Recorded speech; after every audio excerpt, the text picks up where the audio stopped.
ڕاستپاردە و خاڵێکی گرنگی ڕاگەیەندراوی کۆتایی کۆنگرەی پێنجەمی کۆمەڵی دادگەری ڕێخستنەوەی نێوماڵی کورد و بەرپاکردنی ئاشتەوایی کۆمەڵایەتی و بەیەکەوە کارکردنی هێز و لایەنەکان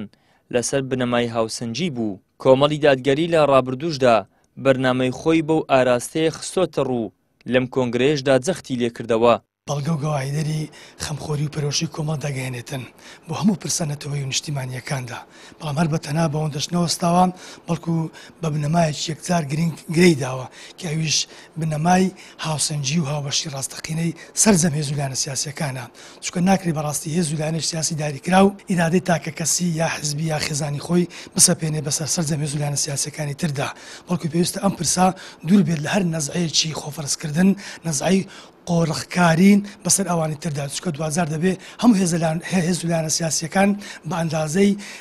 پێگەی جەماوەریان و قورساییان ڕۆڵ و پشتیان هەبێت لە بڕیارە چارە نووسازەکان و هەروە لە داڕشتنەوەی نەخشە ڕێگای داهاتوو. هەرچەندە سیاسەتی پارتە دەسەڵاتدارەکانی هەرێمی کوردستان بۆ پرسی یەکڕیزی و یەکدەنگی لەسەر بەرژەوەندی خۆیان وەستاوە و هیچ کات لە دۆخێکی ئاساییدا بیر لەو پرسە گرینگە ناکەنەوە، بەڵام ئەندامێکی کۆنگرەی پێنجی کۆمەڵی دادگەری دەڵێ کۆمەڵ لە ڕابردوودا هەوڵی یەکڕیزی لایەنەکانی داوە و لەو پێناوەشدا قوربانی داوە. ئەمە لە کۆمەڵی دادگەری ینی بەفعلی بەکردار سازشمان لەسەرەوە کردووە کە مافی حیزبیەکانمان سازشمان لەسەر کردووە بۆی کە یەکڕیزی نێوماڵی کورد ینی بەرجەستە ببێ، ئەوەش بەکردەوە سەرماندووانە لە هەڵبژاردنەکانی بڵێن بەتایبەت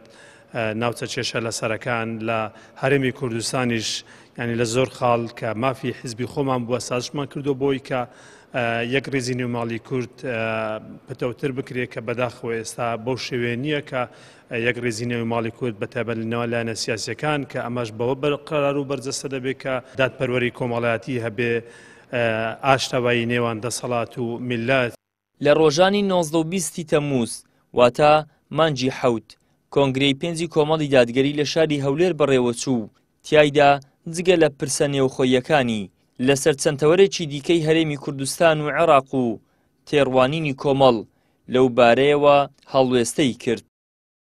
ئیدریس محەممەد، کەناڵی ئاسمانی پەیام، هەولێر.